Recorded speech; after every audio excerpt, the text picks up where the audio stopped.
퇴직금 3억. 식당 하나 하면 될 줄 알았습니다. 그런데 결국 제 아내는 손목 수술을 받았습니다.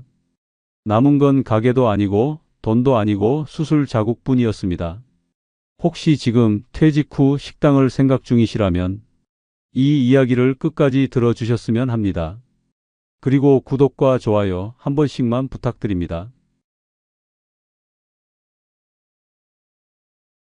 정년 퇴직날 손에 들어온 퇴직금 약 3억 원. 평생 한 직장만 바라보며 달려온 저에게 그 돈은 처음 받아보는 내 손에 쥔 큰 돈이었습니다. 퇴직자 모임에서 누군가 그러더군요. 이제 형도 인생 2막이네. 뭐 할 거야? 그 말을 듣는 순간 저도 모르게 생각이 들었습니다. 그래, 이 돈으로 마지막 한 번 나도 내 가게를 해보자. 솔직히 창업에 대해 잘 아는 건 아니었습니다. 그냥 먹는 장사는 망하지 않는다는 말. 그 흔한 이야기 하나만 믿었죠. 그러던 중 직장 선배가 조언을 해줬습니다. 국밥집 어때? 손도 많이 안 가고 손님도 꾸준하대. 그 말 한마디에 왠지 모르게 마음이 끌렸습니다. 그래, 따뜻한 국밥 한 그릇이면 어르신들도 좋아하시겠지. 아침부터 저녁까지만 하면 무리도 없겠다. 이런저런 계산이 머릿속에서 돌아갔습니다. 그리고는 며칠 뒤 프랜차이즈 국밥집을 운영해 보자는 마음을 굳혔죠. 혼자서 하기보단 본사 매뉴얼도 있고 물류도 안정적으로 공급되니까 좀 더 수월하리라 생각했습니다. 그렇게 상담을 받고 본사에서 소개해준 상권 좋은 자리에 매장을 계약했습니다. 권리금 6천만 원. 상권 좋다는 말에 망설이지 않았습니다. 인테리어에 8천만 원. 이왕 하는 거 깔끔하게 하자는 생각이 들었고 주방 장비에 냉장고, 포스 시스템까지 하나하나 고르고 서류 쓰다 보니 손 놓을 새도 없이 오픈 준비에 정신이 없었습니다. 매일같이 업체랑 통화하고 장비는 늦게 들어오고 간판은 색이 마음에 안 들고 예상치 못한 일들이 계속 생기는데 그땐 그냥 들떴던 것 같아요. 내 이름 걸고 내 가게를 낸다. 그게 그렇게 기분이 좋았거든요. 하지만 그때는 몰랐습니다. 그 들뜸이 곧 현실이라는 이름으로 저를 짓누르기 시작할 거라는 걸. 오픈 첫 주부터 제가 상상했던 장사의 그림은 깨지기 시작했습니다. 직원은 2명이었습니다. 한 명은 홀 서빙, 한 명은 주방 보조. 분업 잘 되면 생각보다 할만하겠지 싶었죠. 그런데 첫날 아침부터 한 직원은 늦잠이라며 연락이 왔고 다른 한 명은 연락조차 되지 않았습니다. 그날 하루 제가 사장인지 알바인지 모를 정도로 뛰어다녔습니다. 점심 장사 피크타임 11시 50분부터 문 열고 손님이 쏟아져 들어오기 시작했습니다. 주방에서 국밥을 데워 그릇에 담고 김이 모락모락 나는 그릇 들고 앞치마에 땀 흘리며 홀로 뛰어나가 몇 분이세요? 묻고 메뉴 적고 주문 넣고 다시 주방으로 뛰고 카운터에서 카드 결제 받고 주문지 확인하고 숨 돌릴 틈도 없었습니다. 그날 하루 밤 나왔습니다. 뜨거우니까 조심하세요. 그 말을 수십 번은 외쳤던 것 같습니다. 뜨거운 그릇을 급하게 들다가 팔뚝을 대었고 정신없이 움직이다 무릎을 의자 모서리에 부딪혔습니다. 주방과 홀, 카운터를 혼자 왔다 갔다 뛰는 내내 머릿속엔 계속 한 가지 생각뿐이었습니다. 이게 내가 꿈꿨던 인생 2막이 맞나? 하루에 국밥 100그릇 넘게 담았습니다. 마지막 손님 나간 뒤 바닥에 주저앉듯 앉아 허리를 두드리며 숨을 몰아쉬었습니다. 밤 11시에 집에 들어갔습니다. 씻지도 못한 채 소파에 털썩 주저앉았는데 그때 아내가 물었습니다. 여보, 밥은 먹었어? 그제야 깨달았습니다. 아침 이후로 물 한 모금, 밥 한 숟갈도 안 먹었다는 걸요. 점심 장사도 힘들었지만 정말 저를 지치게 만든 건 밤 장사였습니다. 해가 지고 간판에 불이 들어오면 국밥집은 또 다른 얼굴을 드러냅니다. 주로 5, 60대 남성들이 막걸리 한 병, 국밥 한 그릇 시켜놓고 앉아 이야기를 시작하죠. 그런데 문제는 그 이야기가 점점 술기운을 타고 험한 말로 변해간다는 겁니다. 처음엔 반말부터 시작됩니다. 야, 여기 물 좀 가져와 봐. 이게 국밥이냐? 물이지. 사장이 손이 느리네. 속이 끓습니다. 근데 웃어야 합니다. 네, 금방 가져다 드릴게요. 입은 웃고 있지만 속은 서서히 바스러져 갑니다. 어느 날은 막걸리 잔을 비운 손님이 국밥 그릇을 들고 갑자기 엎었습니다. 바닥에 음식이 흩어졌고 뒷좌석 손님의 바지까지 튀었습니다. 사과는커녕 국이 차가우니까 엎었지. 이게 장사냐? 고함을 질렀습니다. 그리고는 욕설, 가게 안에 울려 퍼지는 말들, 다른 손님들이 눈치를 보며 조용해지고 저는 얼른 물걸레를 들고 그 사람 발밑부터 닦았습니다. 그날은 토사물도 있었습니다. 화장실 문을 열자 바닥엔 헛구역질 자국, 변기 옆엔 흘러내린 구토, 장갑 끼고 입에 수건을 물고 걸레질을 했습니다. 청소하는 제 모습이 화장실 거울에 비치더군요. 그 순간 스스로에게 물었습니다. 내가 이러려고 퇴직한 걸까? 3억 퇴직금이 이런 시간을 위해 있었던 걸까? 웃을 힘도 없고 울 자존심도 남지 않았습니다. 그날 밤 문을 닫고 주방 불을 끄는데 가게 바닥이 한없이 넓게만 느껴졌습니다. 고요한 그 정막 속에서 제 마음도 텅 비어갔습니다. 주말이면 아내가 가게에 나와 도와줬습니다. 내가 뭐라도 거들어야지.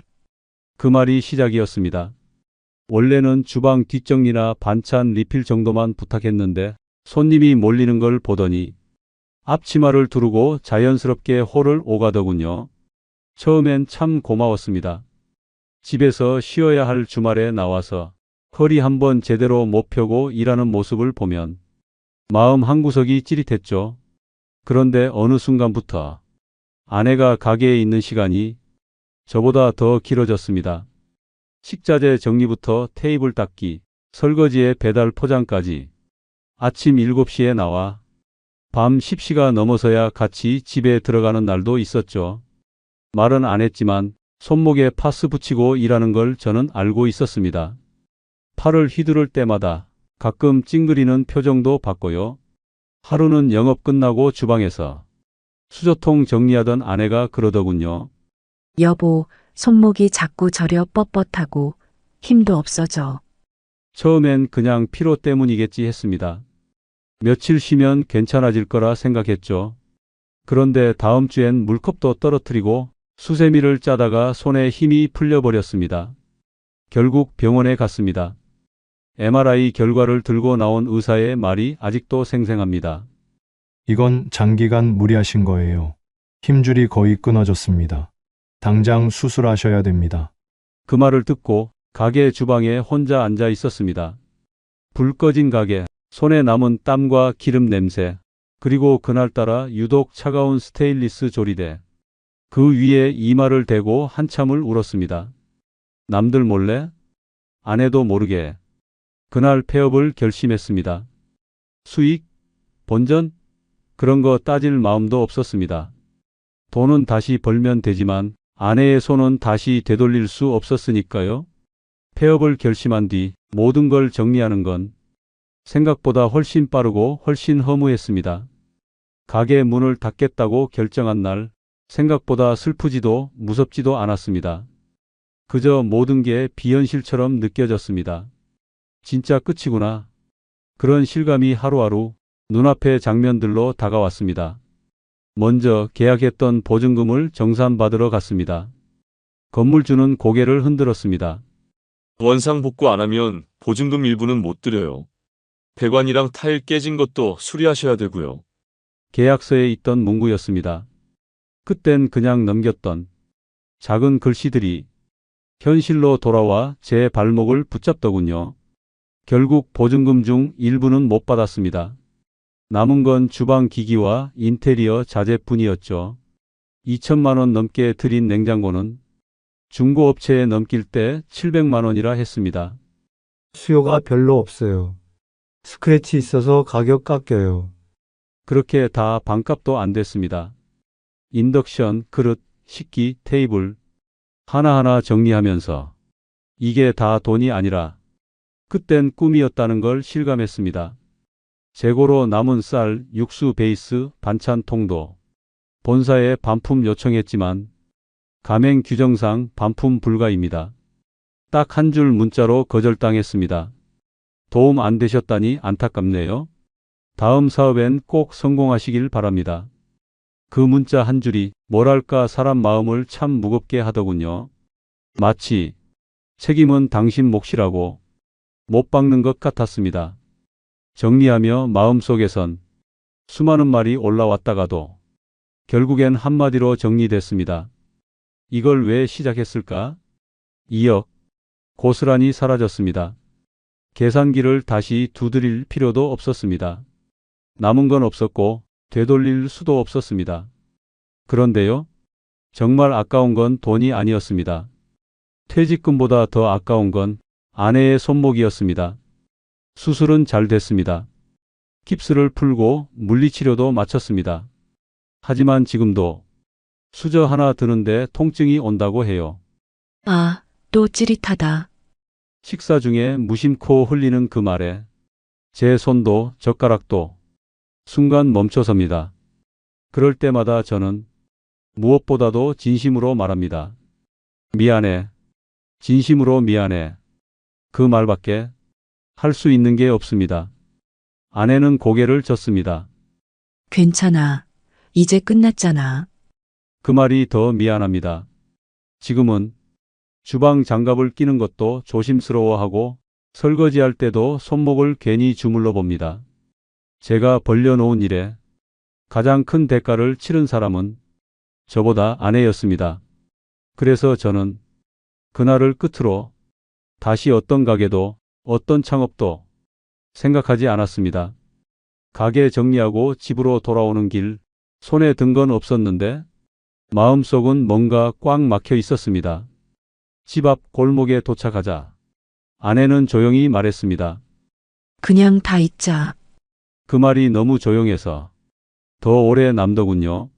그날 밤 식탁에 앉아 멍하니 창밖을 보는데 문득 이런 생각이 들었습니다. 왜 아무도 이런 얘기를 해주지 않았을까? 왜 아무도 인건비가 이렇게 클 거라고? 왜 아무도 감정 노동이 이렇게 무서울 거라고? 왜 아무도 가족의 희생이 함께 무너진다고? 왜 그 누구도 창업의 현실을 말해주지 않았을까? 그저 먹는 장사는 안 망한다. 프랜차이즈니까 괜찮다는 그 말만 믿은 건 결국 제 책임이었겠죠. 하지만 지금 이 얘기를 듣는 당신만큼은 그 발자국을 그대로 밟지 않기를 바랍니다. 그래서 저는 지금 이 이야기를 꼭, 정말 꼭 해드리고 싶습니다. 인건비 생각보다 큽니다. 처음엔 둘이서 해볼 생각이었습니다. 저랑 아내 둘이서 아침부터 밤까지 해보자고 했죠. 근데 점심 피크타임 한번 겪고 나니까 도저히 안 되겠더라고요. 주방에서 국밥 데우고 홀로 뛰어나가 주문받고 계산하고 서빙하고 치우고 정신줄 놓을 뻔했습니다. 결국 직원 2명 썼는데 월급에 주유수당 4대 보험까지 내고 나면 한 달 인건비가 500만 원 가까이 들었습니다. 장사 잘 돼도 남는 게 없더군요. 술 손님 상대 감정 노동 장난 아닙니다. 처음엔 그냥 장사하면서 별일 다 있겠지 싶었습니다. 근데 진짜 별일이 다 있더라고요. 술 취한 손님이 고함을 치고 음식 갖다 주면 이게 국이냐? 하며 뒤엎고 화장실에 토해놓고 그냥 가버리는 날도 있었습니다. 그런 날은 문 닫고 나면 혼자서 걸레질하면서 욕이 절로 나오더라고요. 근데 손님한텐 또 웃어야 했습니다. 가게라는 곳이 버티는 곳이더라고요. 감정은 곰고 골마서 이젠 무뎌지기만 했습니다. 체력과 가족 희생 없인 운영 못합니다. 아침 5시에 일어나 육수 끓이고 재료 손질하고 밤 11시 넘어서야 문 닫았습니다. 잠자는 시간 빼곤 가게에 붙어 있다시피 했고 주말엔 아내도 도왔습니다. 근데 아시잖아요. 가족이 도와주는 건 잠깐입니다. 그게 계속되면 희생이 돼버립니다. 그리고 그 희생이 우리 부부를 아내 손목을 그렇게 만든 겁니다. 프랜차이즈도 안전지대 아닙니다. 솔직히 말씀드리면 프랜차이즈니까 덜 위험하겠지라는 마음이 있었습니다. 하지만 계약서엔 작은 글씨로 큰 함정이 숨어 있더라고요. 본사 지정 물류만 써야 했고 그 재료값은 시장보다 훨씬 비쌌습니다. 마케팅비도 매달 빠져나갔는데 정작 어디 광고 나갔는진 모르겠더라고요. 계약서 진짜 꼼꼼히 봐야 합니다. 그거 한 줄 때문에 수천만 원이 왔다 갔다 하니까요. 이건 단순히 장사 이야기일 수도 있지만 저한텐 삶의 방향을 바꿔놓은 경험이었습니다. 그만큼 무겁고 지금도 후회가 남는 결정이죠.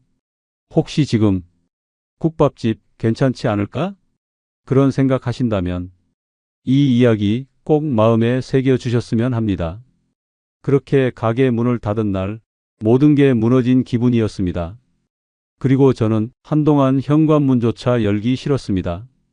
가게 문을 닫고 난 뒤 저는 현관문 여는 것조차 버거운 사람이 됐습니다. 문을 열면 세상이 보이고 세상이 보이면 내가 실패자라는 사실이 더 또렷해졌거든요. 밖에 나갈 일이 생겨도 장바구니를 들고 모자 깊게 눌러쓰고 아무 말 없이 다녀왔습니다. 아내와도 눈을 제대로 마주치지 못했습니다. 괜히 방 안에 오래 틀어박혀 있거나 TV 볼륨을 키워서 서로 말을 줄였습니다. 내가 무너진 건 돈 때문이 아니라 가족 앞에서 당당하지 못한 마음 때문이었어요. 그러던 어느 날 동네 마트 앞 벽에 붙어있던 복지관 전단 한 장이 눈에 들어왔습니다. 노인 일자리 상담해드립니다. 만 60세 이상 누구나 신청 가능. 작은 글씨였는데 그날따라 유독 크게 보이더군요. 한참을 그 앞에서 서 있었습니다. 망설임, 자존심, 걱정, 온갖 생각이 들었지만 한 가지가 마음을 움직였습니다. 아내였습니다. 그녀가 저 때문에 수술까지 하게 됐고 말은 없지만 하루하루 지쳐가는 걸 느낄 수 있었거든요. 그날 밤 아내 손을 조심스레 잡고 말했습니다. 우리 내일 복지관 한번 가볼까? 나 거기서 뭐라도 해볼게. 아내는 조금 놀란 눈으로 절 보더니 작게 웃으며 고개를 끄덕였습니다. 그리고 그 다음 날 오랜만에 함께 현관문을 열었습니다. 햇빛이 눈부셨고 살랑이는 바람이 왠지 모르게 따뜻했습니다. 아무도 환영해 주지 않았지만 그날의 공기는 분명 우리를 위한 시작이었습니다. 지금 저는 지역 도서관에서 주 3일 일하고 있습니다. 책을 정리하고 어르신들 오시면 자리 안내도 도와드리고 가끔은 책 찾는 걸 함께 도와드리기도 합니다. 복잡한 일은 아닙니다. 점심시간 되면 도시락 먹고 하루에 수십 번 여기 앉으세요. 저쪽이에요. 그런 말을 건넵니다.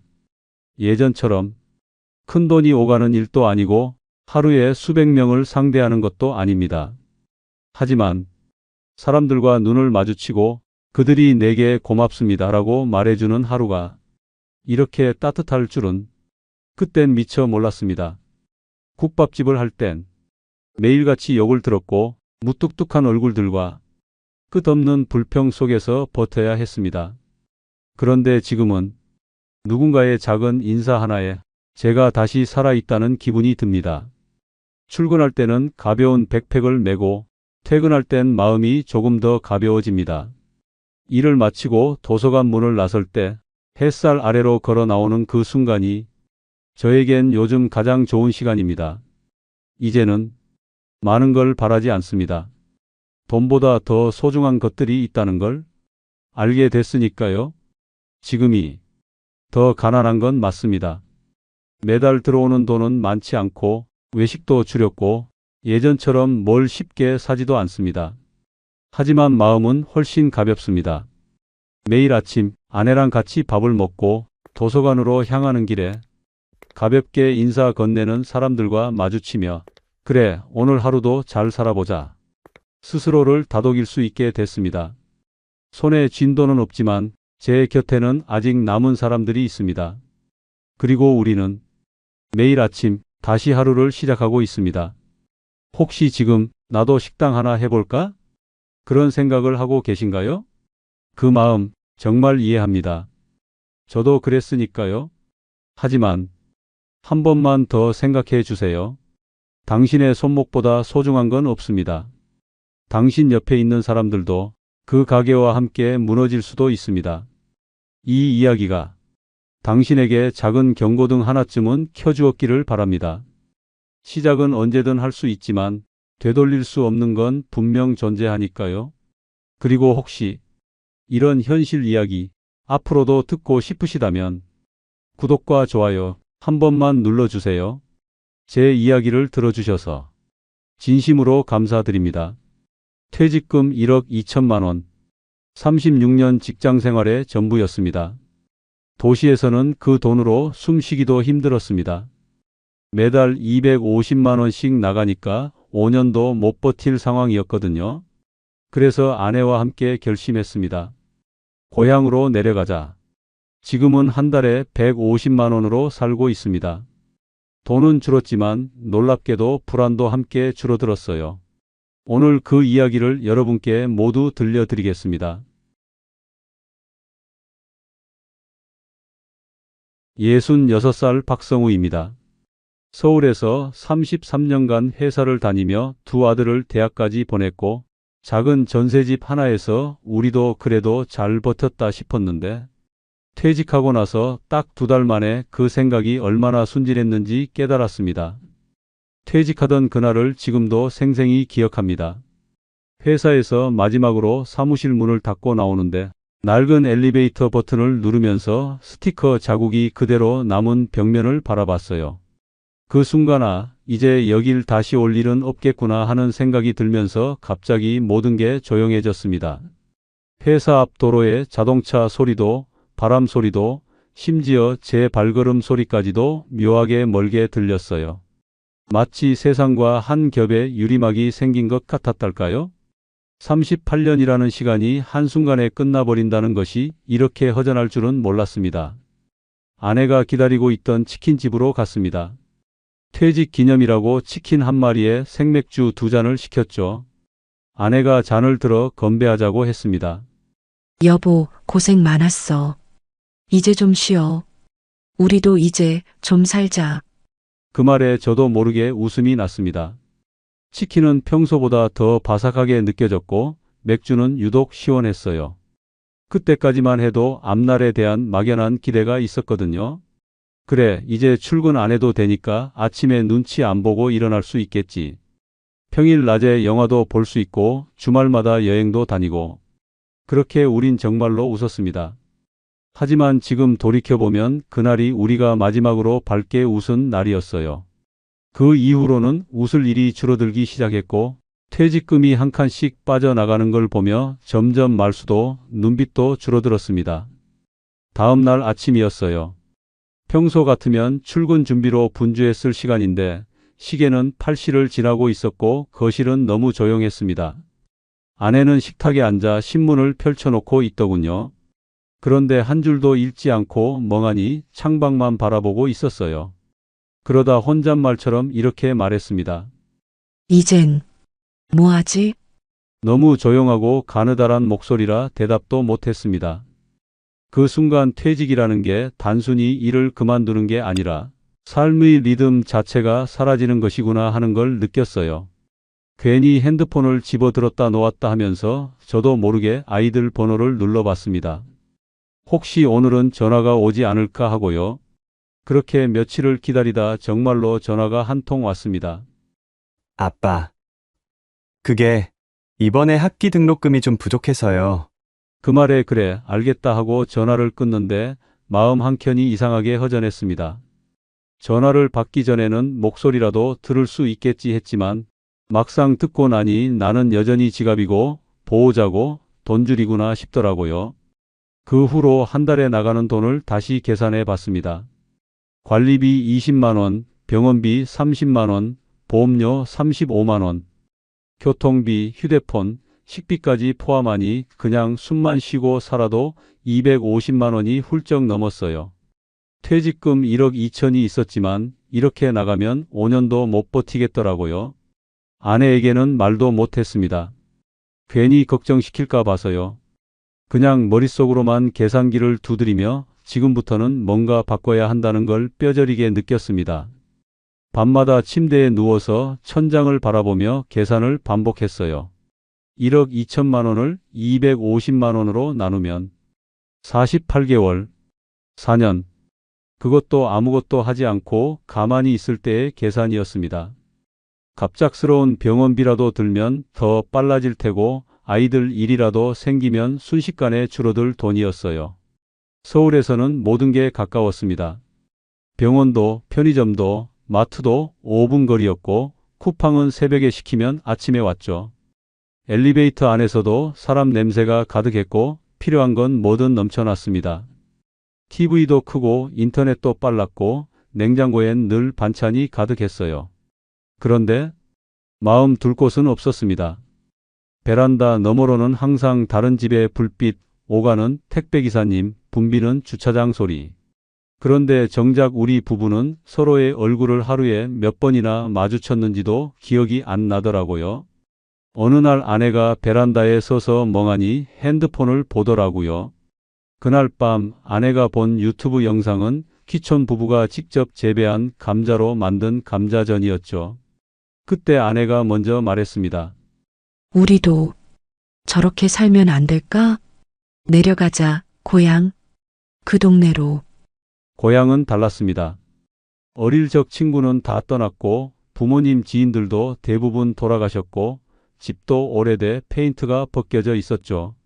하지만 그 땅엔 아직도 논이 있었고 하늘은 더 넓었고 아침마다 닭 우는 소리가 아직도 그 동네에 머물러 있더라고요. 아내가 말했습니다. 여보, 여긴 뭔가 시간이 천천히 가는 것 같아. 그 말에 저도 모르게 대답했습니다.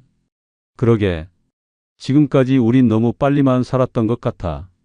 그날 밤 둘이 앉아 마당에 난 잡초를 한참 바라보다가 말없이 고개를 끄덕였죠. 여기서 다시 살아보자. 사람 많은 도시 말고 적어도 마음 붙일 곳이 있는 곳에서. 그렇게 우린 내려왔습니다. 첫 해는 정말 힘들었습니다. 서울에서 쓰던 전기밥솥, 커피포트 같은 건 여기선 전기도 약하고 물도 달라서 속도도 느리고 고장도 잦았죠. 내려온 지 한 달쯤 됐을 때였어요. 마당 옆에 잡초가 무릎까지 자라 있었는데 낫으로는 도저히 감당이 안 되더라고요. 서울에선 상상도 못했던 일이었죠. 그래서 결심했습니다. 예초기 하나 사자. 기계 힘을 빌려야겠다. 인터넷 중고 마켓을 뒤졌고 거의 새 거 한 번만 사용이라는 말에 혹해서 13만 원짜리를 샀습니다. 근데 그게 시작이었죠. 물건은 집 앞까지 잘 왔습니다. 생긴 건 멀쩡했어요. 시동도 걸렸습니다. 그런데 10분 돌리자마자 연기가 나고 시동이 꺼지더니 다시는 안 켜지더라고요. 동네 마을회관에 들고 갔죠. 한 어르신이 보시더니 이건 부품도 없어서 버려야 되는 거유. 순간 멍했습니다. 그러더니 한 말씀 더 하시더라고요. 기계는 말이여. 사람처럼 속 안 보여도 병이 있다니까. 웃음도 났지만 그날 기분은 참 묘했어요. 13만 원도 아까웠지만 도시에서의 감각으론 여긴 안 통하겠구나 싶었습니다. 그 후로는 모든 동네 분들께 먼저 물어봅니다. 형님, 이건 어디서 사면 좋을까요? 이건 중고 괜찮을까요? 그분들의 조언 하나하나가 13만 원짜리 교육비보다 훨씬 값진 정보였어요. 여름이 시작될 무렵이었어요. 첫 농작물을 심고 나서 올해는 제법 먹을 게 나오겠구나 하고 아내랑 기대에 부풀어 있던 어느 날 아침 상추잎이 구멍투성이가 되어 있더라고요. 이게 뭐야? 어제까진 멀쩡했는데 자세히 보니 작은 벌레들이 줄지어 앉아 있었습니다. 물도 뿌려보고 식초도 뿌려봤지만 소용없더라고요. 결국 동네 어르신께 물었더니 한마디 하시더라고요. 거 봐요, 농사는 사람이 하는 게 아니라 벌레랑 하는 거라니까. 그 말이 귀에 딱 박혔습니다. 아내는 그날부터 매일 새벽에 손으로 벌레를 잡기 시작했어요. 이마에 땀이 맺힌 채 이 상추는 내가 지킨다는 표정으로요. 그 모습을 보면서 생각했어요. 서울에서는 마트에서 2,000원이면 살 수 있는 상추였는데 여기서는 매일 새벽마다 전쟁을 치러야 하는 귀한 것이구나. 또 한 번은 새로 심은 고구마 줄기 근처가 자꾸 쑥 꺼지는 거예요. 삽으로 파보니 땅속이 완전 두더지 터널이었습니다. 헉, 얘가 이걸 다 파고 다녔다고? 고구마 싹이 죄다 들려 있었고 몇 개는 통째로 사라졌더라고요.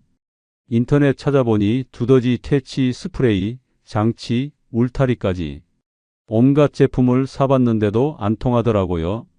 결국 마을 어르신이 하나 알려주셨어요.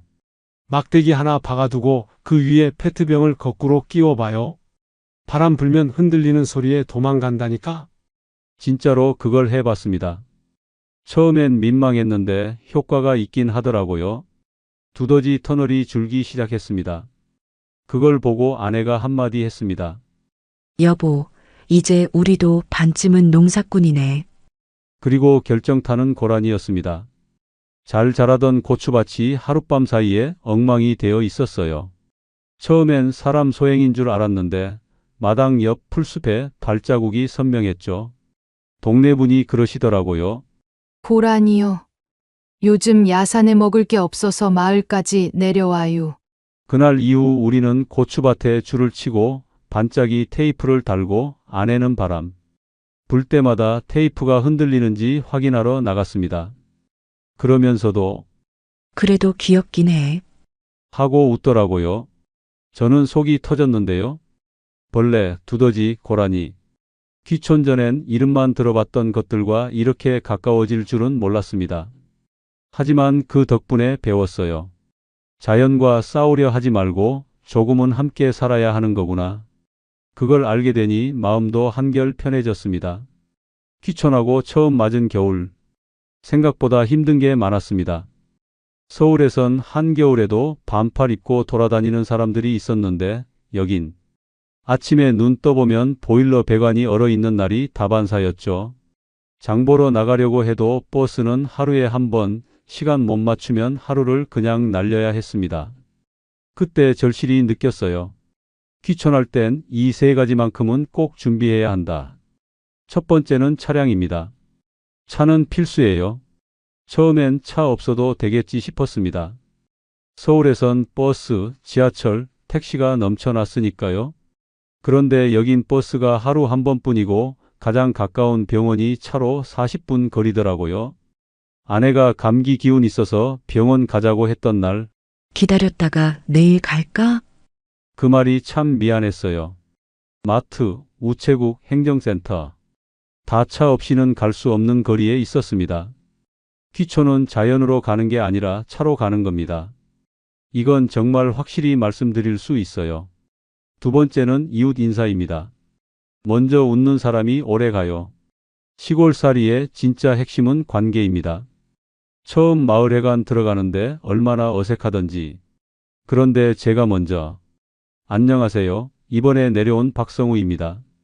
하고 인사하자 어르신들이 금방 마음을 열어주셨습니다. 그중 한 분은 아, 너 그 방 노인네 막내 아들이지? 하시더니 고구마 심는 법부터 장날 좋은 가게까지 하나하나 알려주시더라고요.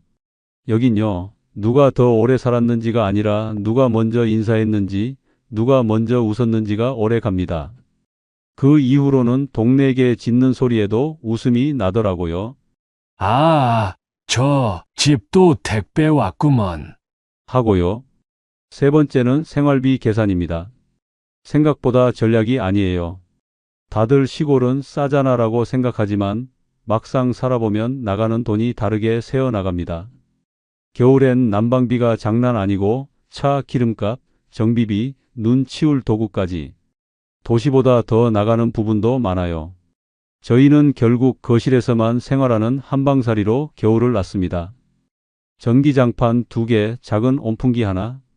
처음엔 불편했는데 나중엔 그 안에서 둘이 따뜻하게 밥 먹는 게 오히려 더 좋았습니다. 요즘엔 장날 전날 전단지 보고 세일하는 품목 정해서 미리 장 보러 가요. 5,000원 아끼는 게 뭐 대수냐 싶지만 그 재미가 쏠쏠합니다. 그러다 보니 소비보다 생활을 계획하게 되더라고요. 날마다 벌레를 잡고 마당에 떨어진 낙엽을 쓸고 보일러가 얼진 않았나? 새벽마다 확인하는 게 어느새 일상이 됐습니다. 몸은 매일 피곤했는데 마음은 이상하리만큼 편안해졌습니다. 아침이면 아내가 바구니 하나 들고 마당에 나가 쑥이며 냉이를 따왔습니다. 저는 그걸 다듬고 찬물에 여러 번 헹궈서 삶을 준비를 했죠. 그러면서 자연스럽게 이건 데쳐서 무쳐볼까? 저건 냉이 된장국이 딱이겠네? 그런 대화가 오가는 걸 보며 문득 깨달았어요. 서울에선 이런 말을 한 적이 거의 없었구나. 점심이면 된장국이 끓고 저녁엔 마당에 솥을 올려 고구마를 찌고 밥상은 단출했지만 그 안에는 함께 준비한 시간, 손길, 마음이 담겨 있었습니다. 그렇게 하루하루가 흘렀습니다. 새벽엔 서늘한 공기 속에 눈을 뜨고 해는 천천히 지고 밤이면 멀리서 개 짖는 소리가 들렸습니다. 서울에선 불편했던 그 소리가 여긴 살아있다는 실감처럼 들렸습니다. 그러던 어느 봄날 텃밭에 작은 하얀 꽃이 피었어요. 우리가 심은 것도 아니고 일부러 가꾼 것도 아닌데 마른 흙 사이로 조용히 고개를 내밀더라고요. 아내가 한참 그 꽃을 바라보다 조용히 말했습니다. 여보, 여긴 피는 것도 다르게 피네. 며칠 뒤 우리가 처음으로 키운 상추를 수확했습니다. 마트에서 2,000원이면 살 수 있는 상추지만 그날은 달랐습니다. 아침마다 물 주고 장맛비에 우산 씌워가며 정성을 다해 키운 우리 상추였거든요. 아내는 된장을 풀고 저는 쌈장을 만들었습니다. 상추 한 장에 밥 한 숟갈, 된장 살짝 쓱쓱 바르고 아내가 그걸 제 입에 넣어주며 말했어요. 여보, 우리 서울 살 땐 이런 거 못했지? 순간 울컥했습니다. 그냥 밥을 먹는 건데? 그냥 상추 한 장인데? 왜 이렇게 뭉클했을까요? 느리고 조용한 하루. 처음엔 낯설기만 했던 그 하루가 어느새 우리 부부를 따뜻하게 감싸고 있었습니다. 지금은 한 달에 150만 원 정도로 살아갑니다. 넉넉하진 않지만 놀랍게도 부족하진 않습니다. 식비는 한 달에 50만 원. 장은 주로 장날에 보고 나물이나 반찬은 되도록 우리가 직접 만듭니다. 된장, 고춧가루, 쌀은 이웃이나 지인 통해 나누기도 하고요. 공과금은 15만 원. 예전처럼 방마다 전기 틀지 않고 겨울엔 한방에서 전기장판으로 지냅니다. 불편하지만 그게 우리에겐 따뜻함이 되었어요. 병원비는 평균 20만 원. 조금 아프면 참고 약은 될 수 있으면 한 번 더 생각하고 삽니다. 물론 무리하면 안 되지만 몸도 마음도 전보다 더 건강해졌다는 걸 느껴요. 차량 유지비는 30만 원.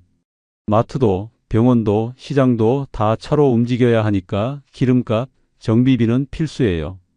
그래도 차가 있어 우린 이 동네를 살 수 있었습니다.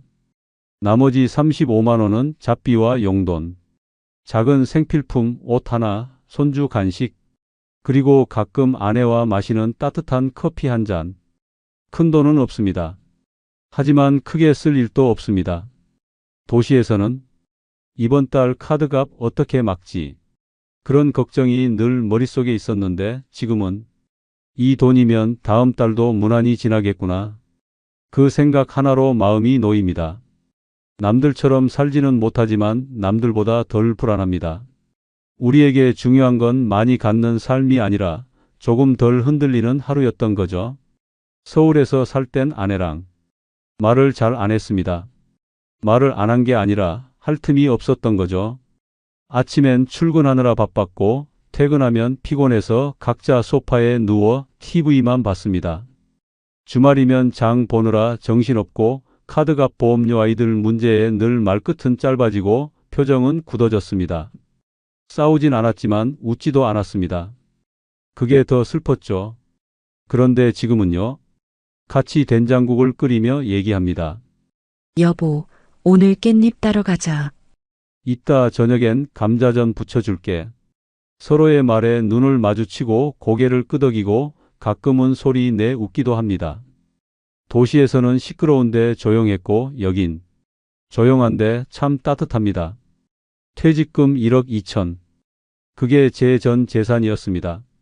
도시에서는 그 돈으로는 숨 쉬는 것도 조심스러웠습니다. 버는 건 끊겼고 나가는 건 끊이질 않았고 이 돈이면 얼마나 버틸 수 있을까? 매달 계산기만 두드리며 지냈던 시간. 그런데 지금은요. 한 달 150만 원이면 충분히 살아갑니다. 아끼며 살지만 참고 사는 건 아닙니다. 큰 걸 바라지 않게 되니 있는 것만으로도 괜찮다는 마음이 생겼고 마음이 편해지니 없어도 괜찮은 삶이 찾아왔습니다. 돈은 줄었습니다. 하지만 불안도 함께 줄었습니다.